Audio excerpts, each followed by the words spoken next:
I can do this with my eyes closed. It's too easy. Too easy. I can do this with my eyes closed. It's too easy. Too easy. It's too easy. I've been there, done it, seen it. Boy, all that like Kenny. Still got crack, they fiendin'. Flow still hot like Phoenix. Shine so bright, I'm gleaming. This off top, I'm tweaking. Fresh out the rat like Neiman. And I'm still tryna fight my demons. Cause we all gotta act like Tina. That's why I gotta ride with the Nina. Outside, it's a war going on. Make me put my hands on my head like the Macarena. They want you walking on board like Kima. Ain't give a F to you like John Cena. Putting blood on the brand new Beamer. Tryna earn they stripes like Adidas. You get cold when you ride with the heater. It'll turn you to a dog like a Keeta. And expose to a cat like a cheetah. They smoke my partner like reefer. Dímelo porque o no entiendo, mi gente must really need Jesus. They shed real blood, I never seen the crypt and I believe it. It's too easy. Too easy. I can do this with my eyes closed. It's too easy. Too easy. I can do this with my eyes closed. It's too easy.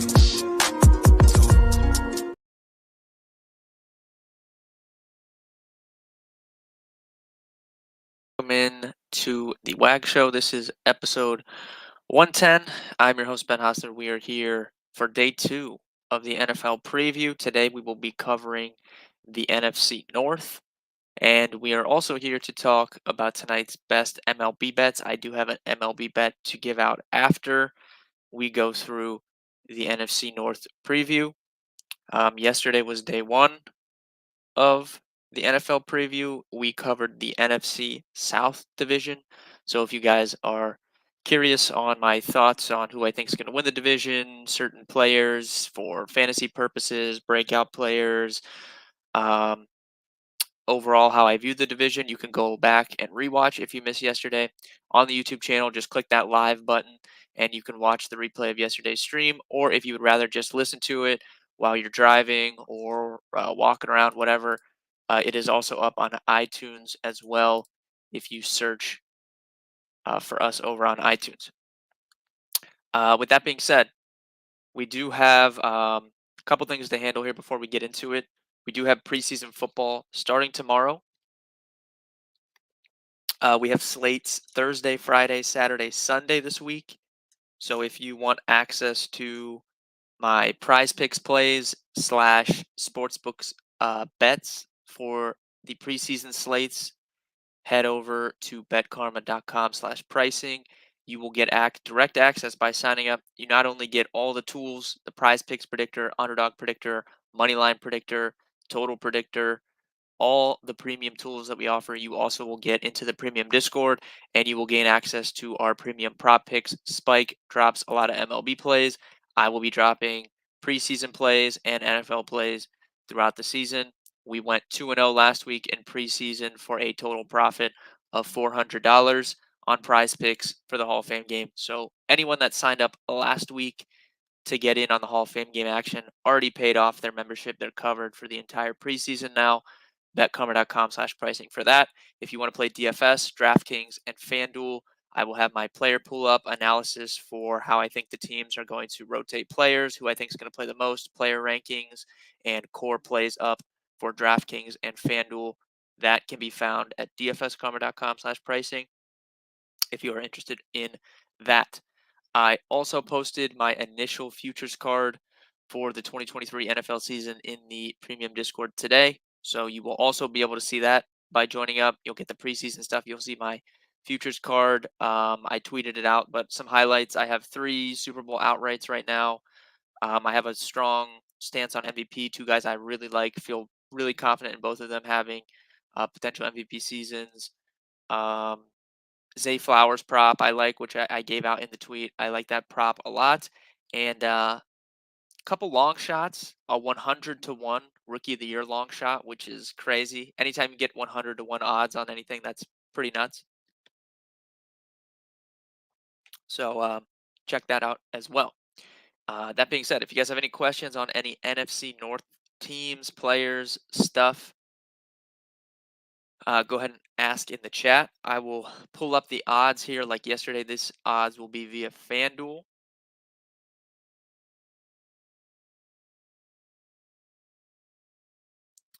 And we currently have, per FanDuel Sportsbook, Detroit Lions plus 145 to win the division. They are the overwhelming favorite. Second, we have the Minnesota Vikings at plus 260, followed by the Green Bay Packers at plus 350, and finishing us off in fourth, the Chicago Bears at plus 430. So overall, I think that Jen Joseph, thank you for tuning in. Appreciate that. Love the show when I can catch it. Appreciate you watching. A couple other people in the chat, greetings to you. I think that how I'm viewing this division this year, I think that clearly the Lions are the best team here. They're overwhelming favorite in terms of betting wise at plus 145. They are extremely chalky. I think, at least as of like a few weeks ago, I'm not sure if the data has changed. I haven't checked, but as of a few weeks ago, they had the highest ticket percentage among all NFL teams to win the Super Bowl. They are the most popular Super Bowl pick is the Detroit Lions, um, which I'm torn on. I like to root for this Lions team. They have a lot of players I like. I like Dan Campbell, which is crazy because when Dan Campbell gave his first press conference with the Lions, I did not think I would like him, but I do like him. I like the team. They're fun to root for. They're kind of like an underdog story. The Lions have been terrible for my entire lifetime, so it is cool to see them finally maybe going to be good. I am concerned though, just with how public they are. I mean, the team didn't even make the playoffs last year, and I feel like people are very, very quick to just anointing them. I mean, they didn't even make the playoffs last year, and they got pretty much the best statistical season that Jared Goff has ever had at quarterback. Like, just assuming that Jared Goff can replicate that again is a stretch a little bit, I think. Now, I will say he has weapons. He has an extremely good offensive line in front of him, which works in his favor. And, the division is relatively weak, right? Like Aaron Rodgers is not in the division anymore. The Vikings, I think, are going to take a step back. I'm not buying the Chicago Bears hype. So it's a good situation for them to be in. It's a good division for them to be in, but it's still a stretch for me to just assume Jared Goff is going to play that well for the entire season again. That being said, I do think they're the best team in the division. I'm going to be fading the Vikings probably a lot this season. I don't. I think that their defense is going to take a huge step back. Um, I think that for daily fantasy and stuff like that, like it's definitely going to be valuable to be stacking up Vikings games this season. I don't think their defense is going to be good. They have obviously Justin Jefferson. Um, they have Jordan Addison, the rookie. I don't really know how good I think Jordan Addison is, but he's going to be the immediate number two receiver for their team in an offense that's going to score points. And like I said, a team that I think is going to have to be in a lot of shootouts because I don't think their defense is going to be very good. So it's an attractive situation in terms of fantasy for their offense. I mean, Justin Jefferson's coming off of you know a huge season, and now he's playing in a contract year. He's going to be motivated to have, one of the best wide receiver seasons of all time. So definitely bullish on the Vikings offensively and for fantasy because I think they're going to be in a lot of shootouts. But real life wise, I think their team's going to take a step back. I think they were pretty lucky with how they started out last season, and I'm just not expecting that to continue. I will try and go through moves the teams have made as well here. So Lions, I mean, big moves. They brought in like C.J. Gardner Johnson defensively. Um, they brought in David Montgomery over from the Bears. DeAndre Swift is out. He is now on the Philadelphia Eagles. So I think offensively for the Lions, we'll see. Obviously Jared Goff. Jamison Williams is going to be suspended for the first 6 games due to that gambling incident. So, I mean, Amon-Ra St. Brown is the guy you want here. I mean, DJ Chark is no longer on the team either. So there's a few supplementary guys that maybe could have some success, but I think that Amon-Ra St. Brown is worthy of a late first round pick in your fantasy drafts, in my opinion. I think he's going to have a monster season again. I think he could catch 105, 110 passes this year, and I think he's going to have a huge season again. Running back wise, David Montgomery and Jameer Gibbs, their high draft pick that they took. I think David Montgomery is going to be involved, especially early on in the season, more so than people that are over the moon about Jameer Gibbs. I think he's going to be more involved than they would like. But that being said, I do like Jameer Gibbs. I think he has legitimate receiving upside coming out of the backfield. So I like Jameer Gibbs. I think that the offense is going to be exciting, especially behind that offensive line. So I like some of the moves that the Lions made overall. They drafted Sam Laporta, tight end, obviously with T.J. Hawkinson now in Minnesota. A lot of players changing teams between teams in this division. David Montgomery goes to the Bears. T.J. Hawkinson got traded to the Vikings last season. So I like some of the moves the Lions made. Vikings, I mean, the big move for them, obviously, outside of drafting Jordan Addison, is Dalvin Cook no longer going to be on the team. They're kind of switching over. It's going to be Alexander Madison, and then a bunch of kind of unknown behind him. There's Chandler, McBride they brought in. Um, they have some other guys there, so not really sure. Question marks after Alexander Madison for me, to be quite honest with you. Um, and like I said, I think defensively their team's going to take a step back. Next, we have the Packers at plus 350. I think that there's some value on the Packers to win this division. You can actually get them at plus 400 over on DraftKings. A few weeks ago, you could get them at plus 500, but the odds have gone down. Um, I don't know. Jordan Love is a complete unknown. I was Yesterday, I was talking pretty negatively about Desmond Ritter, and I can't talk negatively about Desmond Ritter and come on here and talk positively about Jordan Love. I will say between those two guys, I think Jordan Love has a better chance to be good just because he's been able to sit behind Aaron Rodgers for so many years, and he should know the offense. There's not any changing between the offense. It's the same offense. He's been able to sit and learn. So I think if there is a young guy that's going to break out, I think he has the best chance. But again, the Packers set up similar to the Falcons. They're going to play slow. They're going to run the ball a lot. I don't think they're going to have Jordan Love just airing the ball up. Dewan, what's up? It's all good. You didn't really miss much. Just going through the NFC North. So I think there's some value here, though. I think that weapon wise, I like the Packers' weapons. I think obviously they have Aaron Jones and AJ Dillon in the backfield, which is good because they want to run the ball. Um, Jordan Love is mobile as well. I think that receiver wise, Christian Watson obviously is electric. I love them drafting Luke Musgrave. I think he has some upside at tight end. Um, and they also drafted Jaden Reed. I'm a big Jaden Reed fan. I think Jaden Reed. I tweeted about him a few days ago. I think that I have really no concerns when it comes to Jaden Reed about Romeo Dobbs. I think that Jaden Reed is better than Romeo Dobbs. I think that sooner rather than later, it will be Christian Watson and Jaden Reed in two wide receiver sets for the Packers. Um, and so if you're looking for like breakout players from this division, um, Jaden Reed would be up there for me. Jaden Reed is a very, very good like last few round fantasy pick for me. If you're in a 12 team league, Jaden Reed late is one of my favorite picks. I think he has upside. I think he's just really good. And if anything happens to Christian Watson, I think that he could, take over and be the number one option in terms of pass catchers for Jordan Love. But I think there's value on the Packers. I think if any team's going to win this division, not named the Lions, I think it's the Packers. So plus 400 would be my favorite bet here. I do think, like I said, I do think the Lions are the best team, but I kind of like how the Packers are set up. I think that they can get in the playoffs.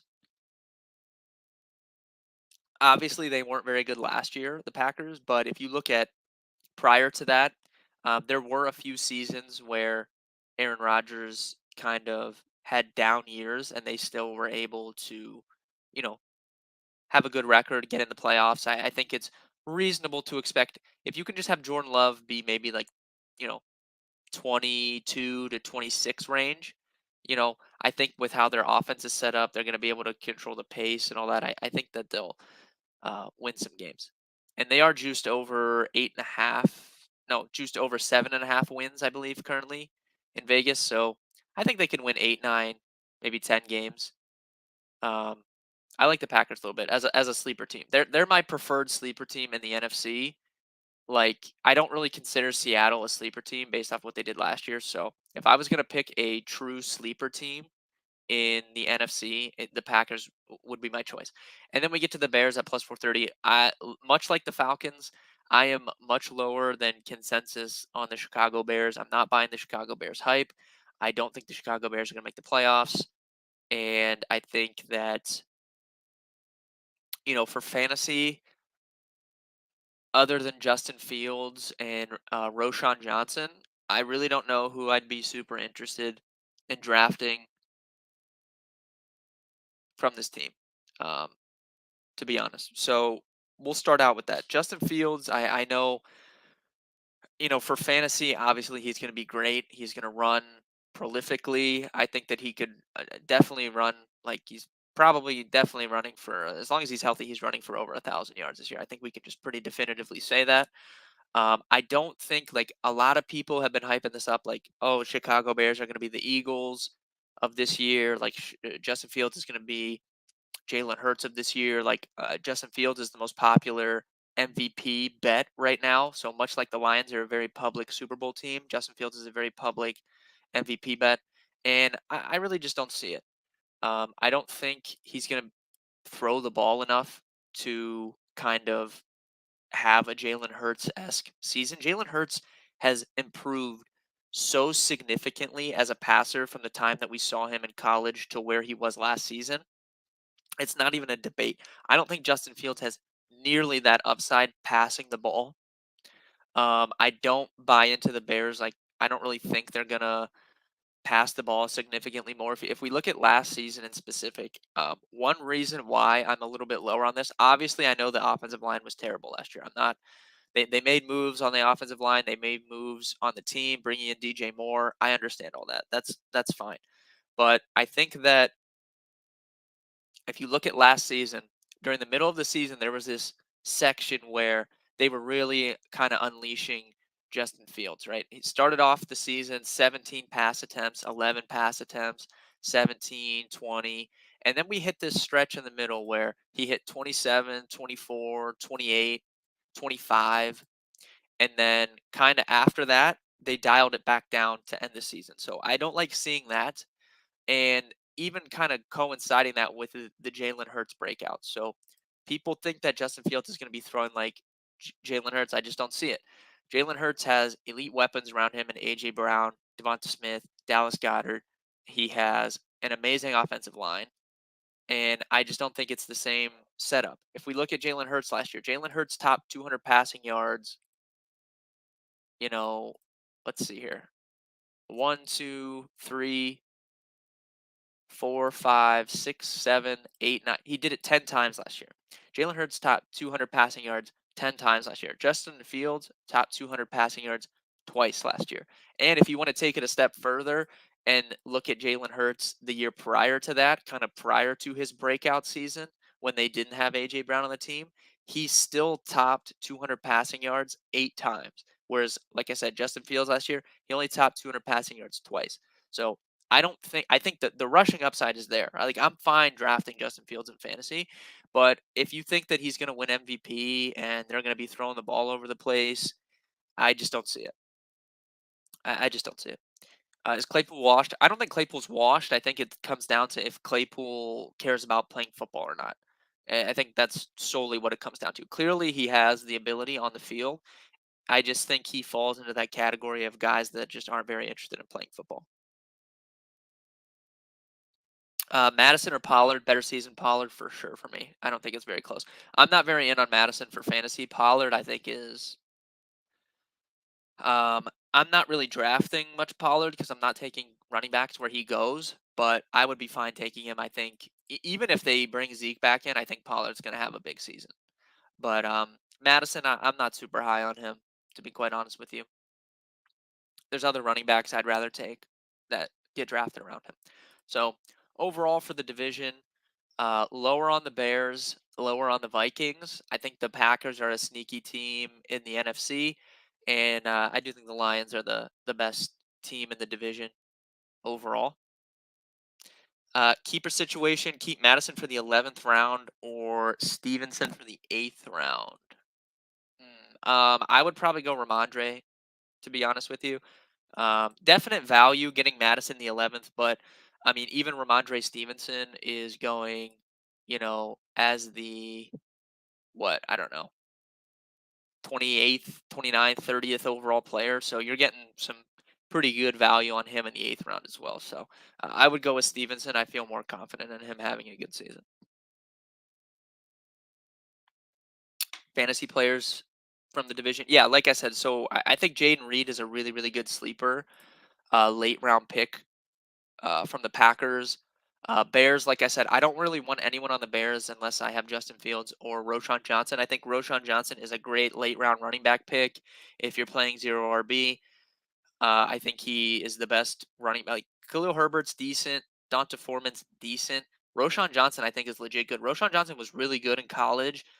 Metrically was really good in college. He just was kind of cock blocked by Bijan Robinson at Texas. But I think Roshan Johnson's good, and he could definitely by the end of the season be the number one running back in that backfield. So Roshan Johnson as a late round pick is good. Jaden Reed as a late round pick is good. Obviously for the Vikings, Justin Jefferson's who you want, but you have to have the first or second pick in your draft to get him. Jordan Addison's okay. I'm not going out of my way to pick Jordan Addison, but he's fine. Like I said, he will be locked in to the WR2 role in that offense immediately.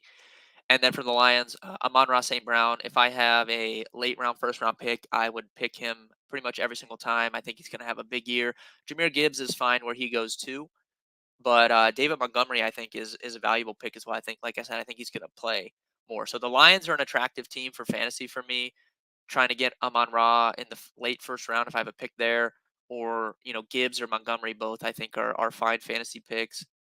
And then really Packers, you could justify picking Aaron Jones or AJ Dillon, but I'm not like forcing it. So just Jaden Reed as a sleeper, and then Roshan Johnson as a late round pick for the Bears.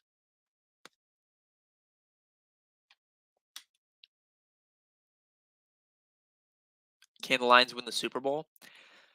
um, well, I really don't like betting on like the chalk pick. Like whenever like the community collectively bets on one team, we've seen this the past like 5 years. I don't like it. Like, think back to last season. Like, people were not on the Eagles last season, but they were all on, various other teams. And, I think that if Jared Goff plays like he did last year, then maybe, because their defense will probably be a little bit better. They do have the offensive line, but I don't know. I don't know. I'm not buying it. I'm not betting on them to win the Super Bowl. We'll see what happens. So I'm not entirely sure, to be honest. I think that if I was gonna bet someone from the NFC, that's not the Eagles or Niners, which are the two overwhelming favorites, I think there's a little value on Seattle. I think there's a little value on Dallas, but the price on Dallas is not good. If Dallas was 18 or 19 to 1, I would be putting a Super Bowl ticket in on Dallas, but they're like 12 to 1 right now. I just don't love the price. So I'm kind of monitoring that situation. They also have the Mike McCarthy effect. I've always said I'll never bet on them as long as they have Mike McCarthy, but then for whatever reason, I do like the way their team sets up this year. So it's just unfortunate, but it kind of saves it because I don't like 12 to 1 as a price for them. So I really don't have to bet it, but there's other teams in the NFC. I'd take Seattle, even New Orleans. Like I'd rather take stabs on those teams probably at their odds. Like you can get New Orleans at 40 to 1, and get Seattle at 35 to 1. Like that's a little bit more attractive than the Lions at 20 to 1 to me. overall, that about does it for the NFC North. Though, if you guys have any other questions on that, you can drop it in the chat and I will answer it. I'll pull up the live trends tool. We'll look at the baseball slate pretty quickly here.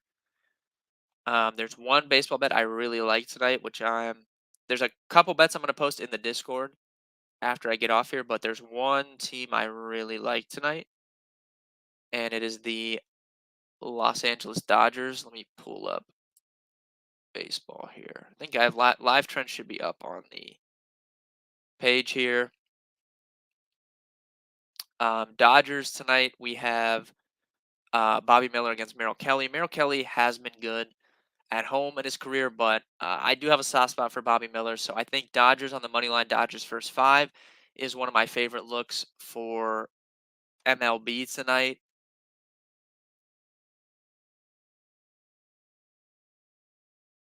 I also like Red Sox first five if you want to put them in a parlay. Obviously, it's crazy like minus 200 odds, so I'm not going to bet that straight up, but you could parlay that with something. Maybe Braves first five, Red Sox first five, something like that to get the odds down a little bit. Looks pretty good. Definitely fine betting against Quinn Priester and you know, fine betting against Jordan Lyles as well. And I also think the Guardians are interesting as underdogs here. I pretty much said I wasn't going to bet on them the rest of the season, but I think there's a little bit value at plus 140. Do you think the Bears to double their wins over 6.5 is reasonable? I mean, I would need to look at their schedule, but if you ask me, do I really think the Bears are going to win 7 games? Probably not.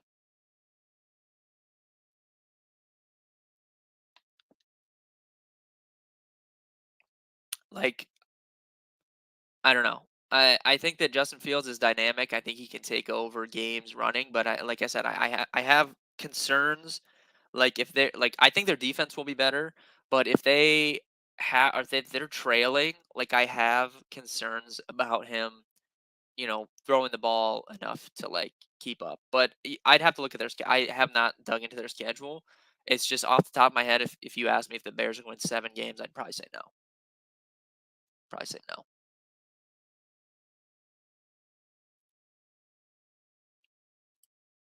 Like, I know the hype is out of control with them, but I don't really think they're going to be very good.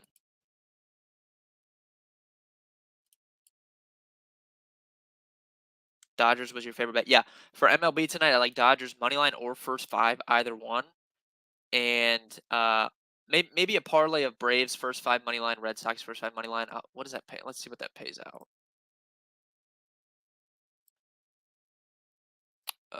Let's see here. On FanDuel, that pays out minus 106. So yeah, something like that I could get behind. But Dodgers is my favorite play.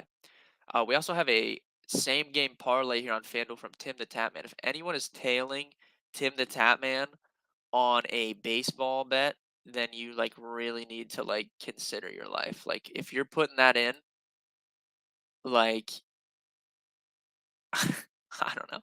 If you're tailing that, you have some severe problems. Because I can promise you, if I add all much love to Tim, I love Tim, but if you asked Tim to name 5 players on the Blue Jays or Guardians collectively, I doubt he could do it. Like Tim the Tatman does not watch baseball.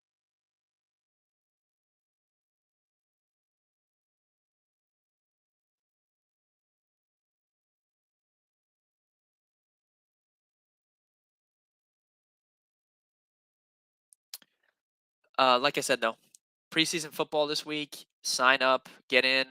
Already 400 profit on Prize Picks for the preseason. So anyone that signed up paid off their package. I will have the board's not up for tomorrow yet. I was doing some research earlier. It'll probably be the Prize Picks board will probably be up tonight or tomorrow morning. So I'll have some plays out for that in the Discord. I'll have my DFS stuff in the Discord. My season long article on how I'm drafting my season long teams. Last year I put it out on the weekend before the season when a lot of people are drafting. This season I'm putting it out much earlier. I started working on it. It should be up hopefully tomorrow or Friday. Tomorrow I'm gonna be slammed doing preseason work, but it should be up tomorrow or Friday. Hopefully, I've already started working on it, so look out for that. Stream is still on for tomorrow, though. We'll talk a little preseason. We'll talk MLB, and we will preview the NFC East tomorrow. So tomorrow's NFC East and preseason talk and MLB talk. So I'll see you guys tomorrow at 3. Good luck with your bets tonight, and I'll see you guys tomorrow.